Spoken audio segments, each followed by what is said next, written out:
కవిత సహాయకులపై ED కన్ను.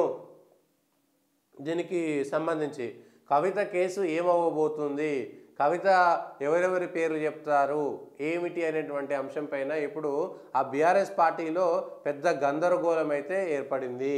కవితకు సంబంధించినటువంటి వ్యక్తిగత సహాయకులు రాజేష్, రోహిత్ రావు, శరత్లకు సంబంధించినటువంటి ఫోన్లను కూడా స్వాధీనం చేసుకొని ఎవరెవరితో మాట్లాడారు అనేటువంటి అంశం పైన వాళ్ళను కూడా విచారణ చేసేటువంటి అవకాశం ఉన్నది.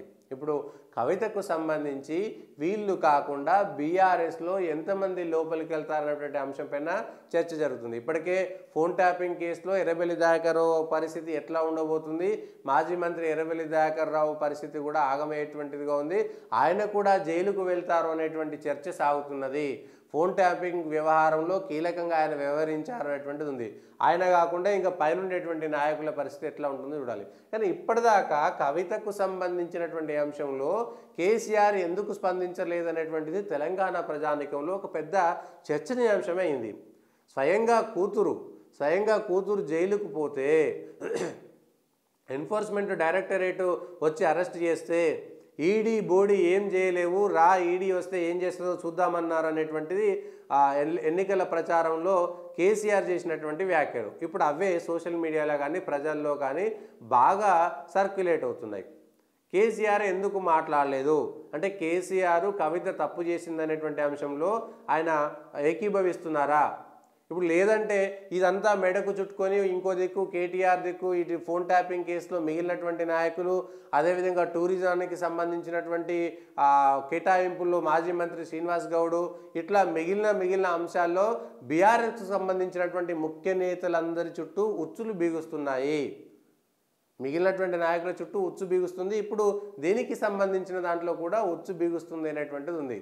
ఇక కాళేశ్వరము, ఈ మేడిగడ్డకు సంబంధించినటువంటి అంశంలో, ఇక మిషన్ భగీరథ డ్రగ్స్ కేసులకు సంబంధించినటువంటి అంశంలో ఇట్లా కేసీఆర్ కుటుంబం చుట్టూ వల పన్నుతున్నట్టుగా కనబడుతున్నది. ఈ కవితకు సంబంధించినటువంటి అంశంలో ఇప్పటి వరకు బీఆర్ఎస్ అధినేతగా ఉన్నటువంటి కేసీఆర్ ఎందుకు స్పందించలేదు?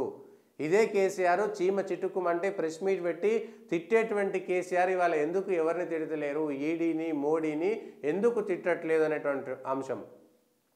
కవిత జైల్లోనే ఉండాలి, ఈ వచ్చేటువంటి పార్లమెంట్ ఎన్నికల్లో కవిత జైల్లో ఉంటే తన పార్టీకి అనుకూలంగా మార్చుకోవాలి, సింపతి తీసుకొచ్చుకోవాలి, సానుభూతి, ఎందుకంటే సెంటిమెంట్లు రగల్చడంలో కేసీఆర్ దిట్ట కాబట్టి రేపొద్దున కవిత అరెస్ట్ అయినటువంటిది, కవిత జైల్లో ఉంటే, ఎన్నికల దాకా జైల్లో ఉంటే ఎట్లాగూ కవిత పోటీ చేస్తలేదు, అరవింద్ను వేడుంటే నేను ఆడుకొస్తా, నేను నిన్ను ఓడగొడతా అనేటువంటి శపథం చేసినటువంటి కవిత ఆ శపథాన్ని కోరుట్ల దగ్గరనే గాలికి వదిలేసింది. అయిపోయింది. కోరుట్లలో పోటీ చేసినప్పుడే కోరుట్లకు పోయి కవిత పోటీ చేసి అరవింద్ ఓడిస్తే ఆమె షరతుకు ఆమె ఛాలెంజ్కు విలువ ఉండేది. సో కవిత చెప్పిన మాట కూడా తప్పుతుందనేటువంటిది అక్కడ అర్థమైపోయింది. ఇంకా కవితకు సంబంధించినటువంటి అంశంలో కేసీఆర్ ఎందుకు స్పందించట్లేదు అంటే కేసీఆర్ తన బిడ్డ మంచిగానే అరెస్ట్ అయిన తర్వాత ఎన్నికల్లో దీనికి లాభంగా ఎట్లా మలుచుకోవాలి, సానుభూతిగా ఎట్లా మలుచుకోవాలి, అయ్యో నా బిడ్డను అరెస్ట్ చేసిరు అని చెప్పేసి ప్రజల్లోకి వెళ్ళడం కోసం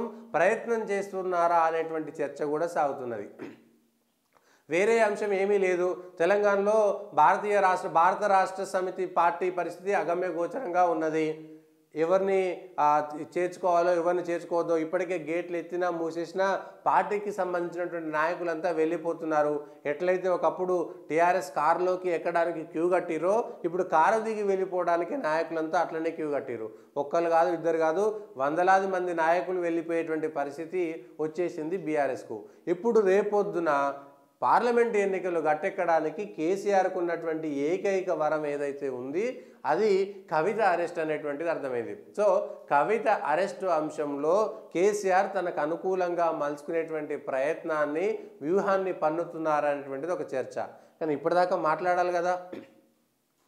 తన పార్టీలో కీలకమైనటువంటి అంశం స్వయంగా కూతురు అరెస్ట్ అయితే ఈడీకి సంబంధించినటువంటి అంశంలో ఈడీ తప్పు ఉందా లేదా, కవిత తప్పు లేదనేటువంటి అంశాన్ని కూడా ఖండించలేనటువంటి స్థితిలో కేసీఆర్ ఎందుకున్నారు? అయితే కవితకు సంబంధించి అరెస్టు నిజమేనా లేదంటే ఎన్నికలకు వాడుకుంటున్నారా అంటే కవిత అరెస్టును కూడా తనకు అనుకూలంగా మలుచుకునేటువంటి ప్రయత్నం చేస్తున్నారా కన్న కూతురు జైలుకు పోయినా పర్వాలేదు కానీ నా పార్టీ గట్టెక్కేందుకు ఏదైనా వ్యూహం పన్నుతున్నారా అనేటువంటిది ప్రజల్లో ఇప్పుడు జరుగుతున్నటువంటి చర్చ ఏదైతే ఉందో అదే.